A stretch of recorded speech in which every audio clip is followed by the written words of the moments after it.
Morning, Dave. Good morning. How are you? Doing pretty good. How about you? I'm good. Thank you very much. How's your weekend? It was excellent. Thank you very much. Yeah. And So, yours? Steve, What's that? Steve couldn't make it this morning, or Yeah, he couldn't sleep. fair enough. Yeah, it happens, but I'll give him some suggestions on Wednesday of like a new nighttime routine or um, what not to eat on Sundays. Right. So, I guess questions for today. Do you just want me to start out number one, list them Yeah, down? let's go right through them. Awesome. So the first one actually is going to pertain to the unit three in the later chapters. So you talked about pain points and which ones were most common that you've dealt with. So basically, I wanted to ask, has there ever been a time where there was just a pain point where you just couldn't handle it or you just couldn't sell it? Oh, I mean that's a good question. Pain points are more about understanding our ideal client, not so much about like overcoming objections. When we're uncovering what our client's goals are, we're going to find what their pain points are. So Right. like if they say, I want to lose 20 pounds, but I've never been able to do that before. Okay, Mhm. that's a pain point. The pain point is that I've never found a program that works. Right. Okay, so when we're talking to them during the consultation process or during the coaching process, that's the pain point that we'll touch on of like, Okay. our program is 9 years in the making. Look at all of these before and after results. Mhm. And um, and that's how we talk to our client about pain points. That's a way to drive home the message to them as well, too. Yeah, it's coming at the sales process with empathy of like, Mhm. I understand where you're coming from, where you've never been able to get results before. We are Right. here to provide that solution with a program that has been proven to work. Yeah, definitely. Thank you for that. Sure. Yeah. Other pain points before we move on are convenience, time, location, money, um, limiting beliefs all fall underneath pain points. But our clients will never, ever, ever use the words limiting beliefs. We just have to listen for them. Catch on to it. What's that? You have to catch on to it. Yeah, you really do. That's active listening when you're in the consultation process or in the phone sales process. Right. Cool. So on to the next question. How do you go about attracting clients that are either outside of the state or even in another country? Is it the same process like through social media, posts, advertising? Is it any different? Yeah, I think that it applies to what your business model is more so than actually seeking out those clients outside of your market. So people up until now have been coming from outside the market through word of mouth referral or social media. Right. Um, if we did not have online training programs all systemized and ready to go, we wouldn't be able to serve those clients. Mhm. So if referrals came in the past from Germany, say like my first year in business, I wouldn't have been able to serve them. So I would not have had clients outside the state, outside the city. I was specifically working in-person training. Mhm. And once we started developing online training programs, that's when people started sharing the fact that we did that. So that's how the referrals came from outside of the city. Mhm. Cart before the horse, right? Yeah, there you go. Outside of the the normal sources. Just thank you for that. And so the next one actually, or the next few questions are going to pertain to what's going on as a whole in today's society as far as with gyms being closed and everything like that. Where do you see the fitness industry going because of all these breakdowns and like, I mean, they're still in place. So where do you see this? I guess, do you see any new trends coming in? Do you see any old ones leaving? Mm-hmm. I would say that large fitness classes are gonna start to dwindle. Um, that would be like the 30 or 40 group X classes at 24-hour fitness. I'm not sure if you saw that they filed for bankruptcy earlier today I or saw over the weekend. Gym did it as Yeah. well too. Who did? Gold's Gym. Okay, well that makes sense. I mean, Gold's Yeah. Gym was they definitely targeted a different type of clientele Yeah. uh, that just aren't around very much anymore. Mhm. Um, so I would say large group X classes are going to go away. There might be like virtual versions of that. Um, I think at one point I saw a 24,000 people on one 24-hour fitness online class at one point. What? So this large scale emergence of online training is going to boom. Mhm. Um, there's a guy out there called Morelli Fit, Michael Morelli. Uh, he's very good at online programs. He has 11,000 people in his Facebook group. He's just doing a heck of a good job right now. That's If we could duplicate what he's doing, that's awesome. Um, it actually might be a project for me this week is to duplicate his funnel. Hey, give it a shot. Yeah, I mean, I've got the capital to go do some research, so might as well go steal from my competitor who's doing it 11,000 times better than I am. So we were talking about new trends. So we will see more likely in-home training Mhm. boom right now. We'll see one-on-one virtual training actually be the largest boom because that's how clients and trainers are successfully getting it done now. Right.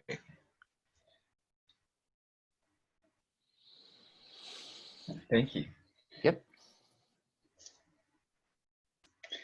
Okay, and so I guess kind of to piggyback on the next one, what are some tips and pointers that you would give to people who still can't go to the gym, who still don't have access to like exercise equipment? What is something you would advise or give to them to do at home? Mm. um, the Fit Life Champions program is definitely the first thing that I would recommend because it includes every single pain point that our client is looking for or wanting to solve right now. Convenience, because they can do it at home with no space and no equipment. Right. Um, it overcomes the location objection. It's very affordable, $20 a month now. Um, the recommendation for clients who don't have equipment and don't have access to a gym is just stay consistent. Keep moving every day. If you take a long walk, that's low intensity fat burn zone. If you go Hmm. for a long hike, same thing. You're low intensity, low impact fat burn. If you want more like muscle tone and strength building, then the body weight exercises come into play. Right. If you want endurance, then you've got HIIT training and you've got Tabata training and you've got circuit training. All of these things are incorporated in that program, which you're going through yourself right now. Right. Definitely. Yeah. Yeah. How No, many days in are you'll you? feel it. You'll feel it as well too. How many days in are you now? I'm going 21. 21. Okay. Yeah. What's your overall feedback so far? It's it's been a lot different than I used to be a very traditional, just like heavy weight lifter, lift all the time. It wasn't until I actually got to college that it opened like body weight exercises, elastic band exercises, everything else that has to do with function and mobility. It became a lot more important just because I mean, I couldn't reach behind my car to get my sweater without feeling like my lat was gonna tear. It was Okay. crazy. So, Sure, of course. And I think what you're referring to when you lift heavy weights, and that's predominantly what you choose as your exercise program, mhm. they affectionately call it muscle bound, Yeah, where you're so immobile in joints like your shoulder because the hypertrophy is just taking over the functionality of your joint. no, definitely. It was. Oh yeah, I wasn't mobile, honestly. It was, and I would get sluggish and tired all the time, but Too much protein. exactly, there you go. I gotta eat more vegetables, especially late at night. Right. Yeah, definitely. Complex carbohydrates are going to make the muscle mass more functional. Absolutely. Yeah, Yep. definitely. hmm What's up Thank you. next on your list? So, you as a successful business owner and as a fitness professional, how important do you think your role is in what's going on today with all the lockdowns and you helping everyone getting fit, staying fit, living healthy lives? How important is it to you? How important do you feel to the community and to everyone else?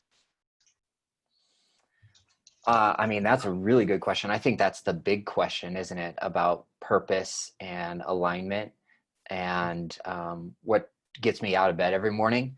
Um, when the gym shut down, there was that adaptability that needed to come very quickly for a lot of personal trainers. Yeah, I know that our fitness manager at 24 Hour Fitness or our previous fitness manager was looking to start up like online training for himself in his business because, he was looking for a fitness manager position at another club and he didn't find one yet. So he had to make ends meet. And he tried it. He definitely tried it. He put out a few things on social media, and I reached out and I said, "Hey man, how's it going?" And he's like, "Man, I'm going to leave this up to the professionals like you." It's a lot of work to hmm, create a program that you can deliver easily to your members, no matter right, where they're at in the world. And thankfully, we had that. So the place that we hold in the modern training era is very unique. Like we're just turning a switch, and the only hmm, thing that we need to add into our programs is more clients. right, And that's our role. Is we don't sell to people, we provide a service, and uh, we just open up that opportunity for them to come join us on that journey. right. hmm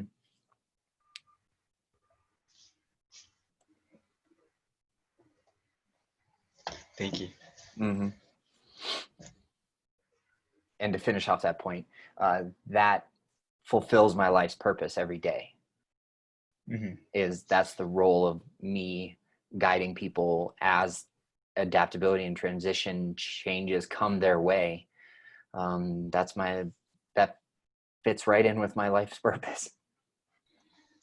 Well, I think that's awesome, honestly, Dave. That's coming from the heart, that's being honest, and I really appreciate that. So thank you. Yeah, of course.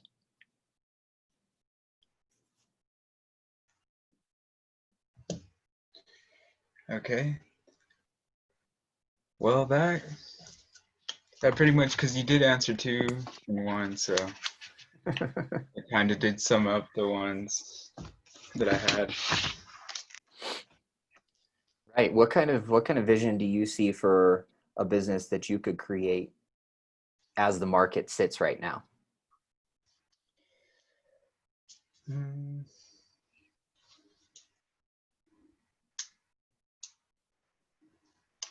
think about it. Would you gravitate more to like a private training studio or um, becoming, personal trainers are just as concerned about going back to a big box gym as the clients are. So would Right. you consider going to work for a corporate facility that had a reputation for being clean? Or would you go to a private training facility to start your business? Or would you originate your business online or in-home training right now? I mean, right now, honestly, I would do the online and in-home training one, just because that seems where the trend, like you said, that's where the trend was going, and that's where it was going to grow in the future. So I can definitely see that booming still, because who knows, this thing might carry into next year. Mm. But You mean the actual virus will or the bankruptcies will? yeah, well, that too. Everything else just from this whole year, honestly. And so hmm I think that's where honestly my best shot would be at the moment, was to do that. I think also private like studios and stuff like that, that could definitely work as well hmm too. I mean, it would have to be limited, but it could obviously work. Yeah. Mm-hmm. Yeah, definitely. There's quite a few private facilities in the Denver area that I would recommend over others. Mhm. People who just do it better than the other guys, do it more in alignment with what your goals are, more in Mhm. alignment with who you want to work with. So who would that be? You talked a little bit in the beginning about aging population, but has that changed or been modified in the last 6 weeks or 4 weeks of your internship? Um, See, in the beginning, I wanted to work with kids, and then I did a job shadowing, and then I completely got turned off by that. So, um, yeah, honestly, I still would like to work with older adults. That's where I'd like to begin, and then later on in the future, eventually, I want to transition to athletes and maybe even kids as well too. But I'm not Okay. sure yet.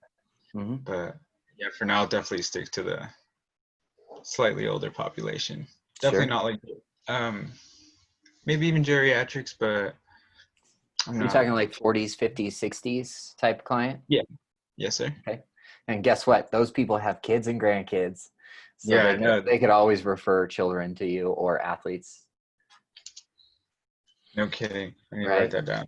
Right. So I went for a hike with my mom beginning of June, maybe end of May, and Mhm. we were with like 5 or 6 of her friends who all share property in the same community in the mountains that they have their home. And this married couple is like, oh my gosh, my son would be like the perfect fit for you, and he lives in your neighborhood down in Denver.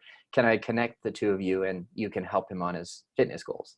Uh, Like, yeah, absolutely. She was in her 60s. She's a friend of my mom's. Well, I got a referral who's within our age range of 25 to 40. I think he had just turned 40 or 42 or something like that. mhm. That's called network marketing. And we're simply just being our best version of ourselves as we go for a hike with my parents' friends. And they have a kid, they have grandkids. Vicky, our 60 something year old client, has many grandkids, and one of them does jujitsu, and her son does Okay. jujitsu. So referrals come from anywhere as long as you're representing yourself Mhm. um, professionally and honestly and with integrity. You'll get referrals from friends of friends, former clients, future clients, etc. So they can pretty much come from anywhere. That's right. Just be your most authentic self as a business owner, and clients will gravitate to you. And that has been your case? Most of your referrals just came like randomly or Yeah, they came surprisingly. They didn't come surprisingly? randomly Yeah. because, um, like I was telling you last time, my college classmate referred his sister. His Mhm. sister brought her dad so that her dad could pay for the training. Hey, works So, at work. yeah, she and her dad trained with me for 18 months. Then she had surgery. Then she came back for 6 more months. Okay. So that was a surprising referral, but not a random referral. Right. Thank you. Yep. So actually, I did have a question about back to the pain points. Mm-hmm. So you said the biggest ones or the biggest deals were time and money. Convenience, Do time, you, money, location. Yeah. do you, do you have like any like foolproof ways to for sure draw your client in, even though they'll use those Yes, as their definitely. pain? So we're touching on their pain points to draw their attention to our business as a solution. When Hmm. we're doing the consultation, we definitely overcome the objection of location with our hybrid programs and our online training. Hmm. We overcome the money issue also with the same process of having tiered program prices. If our online bodyweight workout is $20 a month, Hmm. and then our in gym workout is $60 a month, our corrective exercise is $100. They have lifetime access to that. And then we get into hybrid training, 350, 500, 650, all the way up to $1,200 for that family program. So that's how we overcome the financial or the money objection. And Right. then convenience too, the same thing applies. That's why we have those tiered membership programs in our system is so that when it comes down to the consultation process and asking for the sale, we immediately just like, okay, what budget do you have per month? If it's $200 a month, okay, well, we'll do our small group training, which is $200 a month, or we'll do online training for the gym and our meal prep workshop. We'll put those two things together. Right.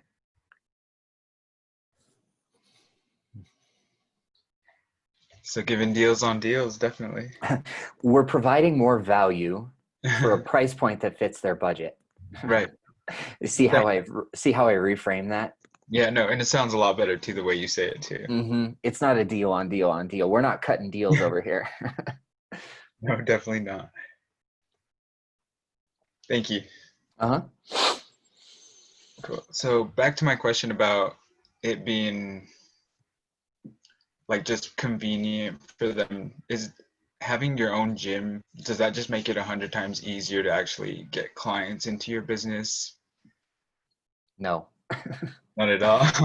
It's always going to be the hardest job you have is marketing your business.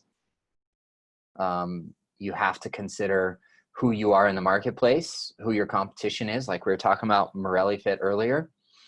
Kayla It Signs is also our competitor. So we have to understand where we fit in the marketplace.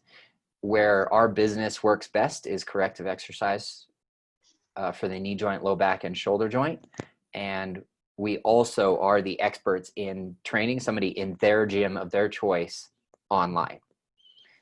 When we have clients in person, like we have very few in-person clients right now because of the concerns that people have about their physical health. So we do Zoom. You know, when people find out that we are doing Zoom workouts, they're more attracted to our business. So having a physical location like Field of Dreams, if you build it, they will come. That's not the case. We have to have a good, strong marketing strategy, whether that's face-to-face marketing, referral marketing, network marketing, online marketing, digital marketing, grassroots marketing. I mean, whatever strategy you choose, and they all work for different reasons, it has to be strategic in nature. So we have to touch their pain points, or we have to become the authority in their eyes. We have to give them value, and we have to grab their attention with that value.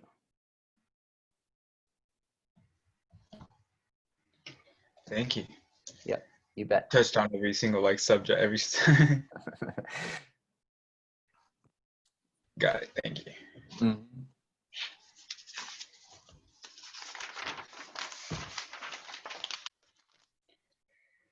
So this question relates to influencing and marketing. So we had touched on it last time when we were talking with, I think we were with Steve actually, how there's certain, let's say a certain company's advertising clothing, exercise clothing, yoga clothing, stuff like that.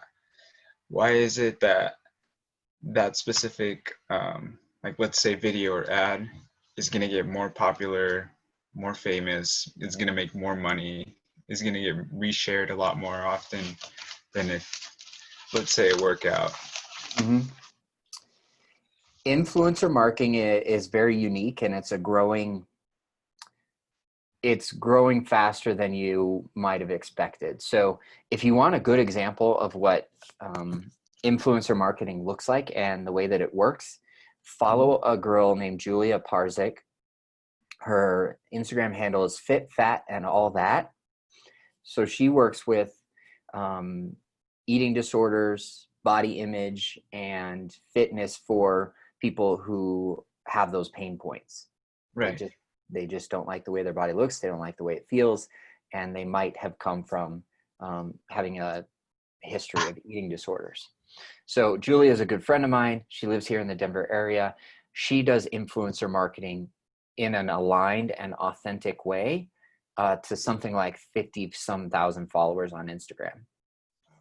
So what you'll notice when it comes to influencer marketing, and this will answer your question in a way, out of 50 some thousand followers on Instagram, she'll get 3,000 to 4,000 likes on every image. So take a look at the numbers game there. About 10% of her overall following actually engages with the post. You could probably guess that twice that many people see the ad, see that post that she does for influence. So roughly about 10 to 11,000 people are viewing the actual post. Right. So that's how the company envisions what they're investing in when they choose an influencer to market with. Okay. So Julia's job is to authentically share why the product works for her life. And she's one of the best that I've seen do it in the fitness industry. And clothing is probably the most common thing that she's talking about in her influencer marketing. Where the company like Lululemon or what other fitness clothing brand out there? Anyways, yeah, you could just plug in whichever one you want to talk about. I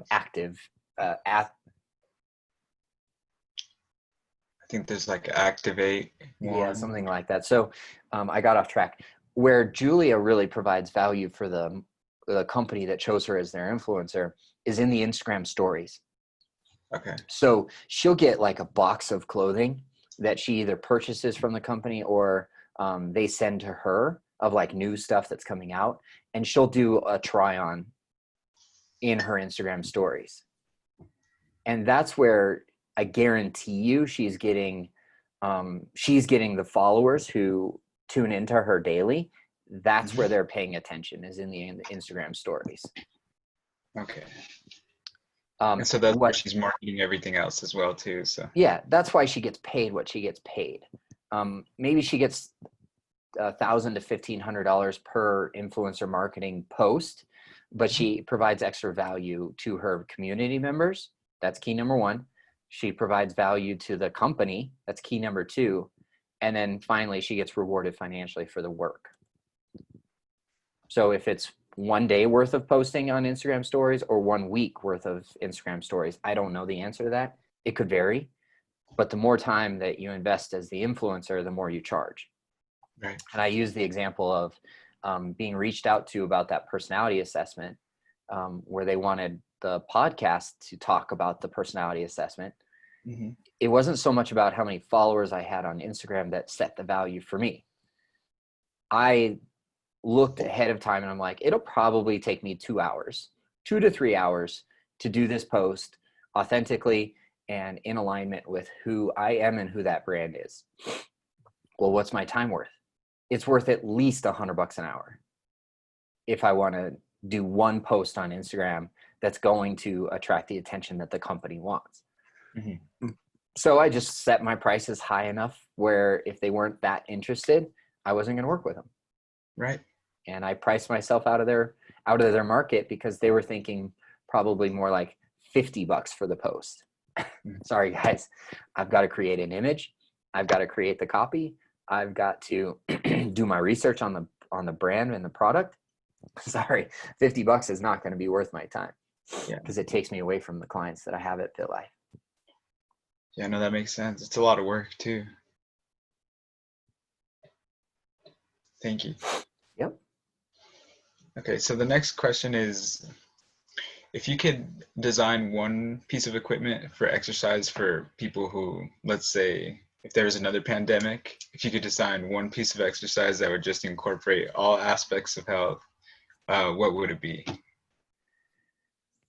So I don't think I need to design anything new to fit into the niche of in-home training. Mm-hmm. But I will list off a few of my favorites that are available already for in-home training. And the reason being is that's not my area of expertise. Right. I'm not a designer. I'm not an engineer. I just know what quality is out there. So the TRX is probably the one most versatile piece of equipment that people need for in-home training. Mm-hmm. Next would be like a set of bands that are adjustable. There's a really good one on Amazon for like 25 bucks. I used to have a pair, and then I sold all of the equipment from the gym, and I included those bands because I needed to take a break from just everything I was doing in the fitness industry. So I'm like, just clean it out of my garage. So TRX and then bands, and then I would say like a kettlebell. If you have very little budget and very little room in your home gym, those 3 pieces of equipment are going to be the best bang for your buck. What weight for the kettlebell? Something light or heavy? It depends on who you are and what your body weight is. Right. If you're under 150 pounds, you probably need somewhere between a 15 and a 20 pound kettlebell. Okay. If you're over 150 pounds, then you want a little bit of a variety. So a 15 pounder, a 25 pounder, maybe a 30 pounder after that. You're not going to do like 2-handed kettlebell swings with a 30 pounder at 200 pounds and get anything out of it. But what you can do is you can do single arm versions of swings, single arm presses, single arm clean and jerk, single arm snatch, things like that with a kettlebell that's 30 pounds that will get your heart rate up and actually overload your nervous system in order to see muscular hypertrophy and adaptation. Definitely. Completely agree with you. Thank you. You bet, man. One last question. Let's wrap it up.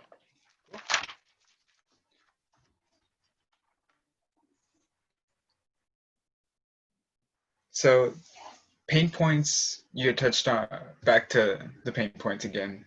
So we use those to mastermind our strategy.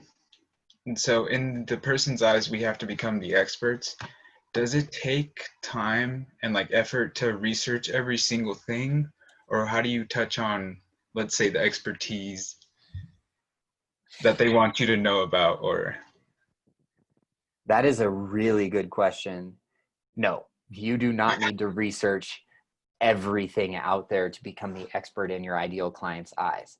And I think that this, as far as encapsulating your entire business model, is the most important reason why you would choose niche marketing. The niche that you work with, you only have to be the expert in that niche in their eyes. Right. So let's take kettlebells, for example.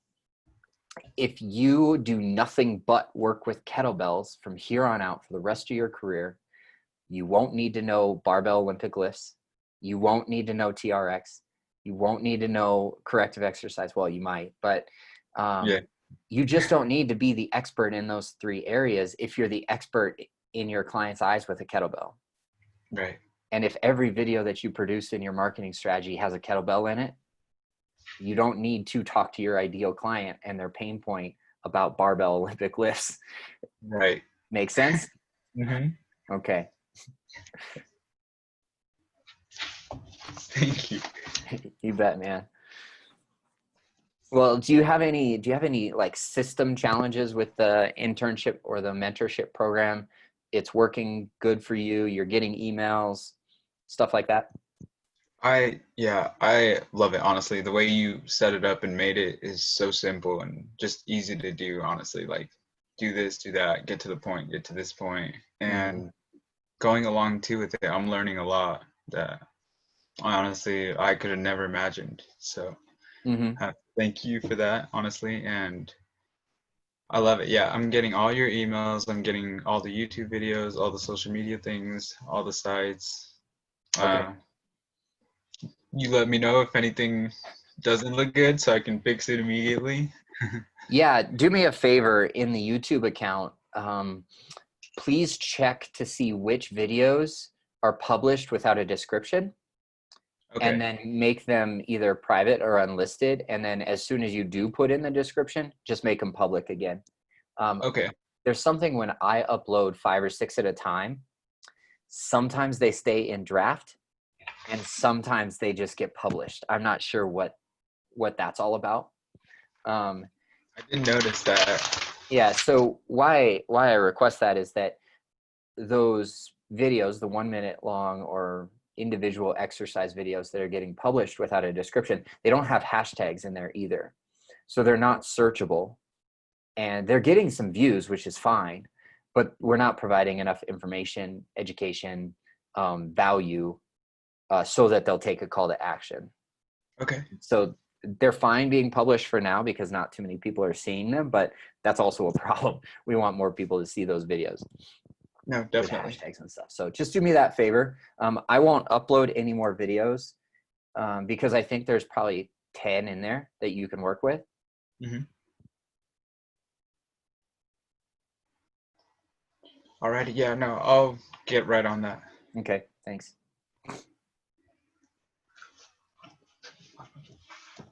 Cool. Awesome. Well, I appreciate you for your time, Dave. Thank you.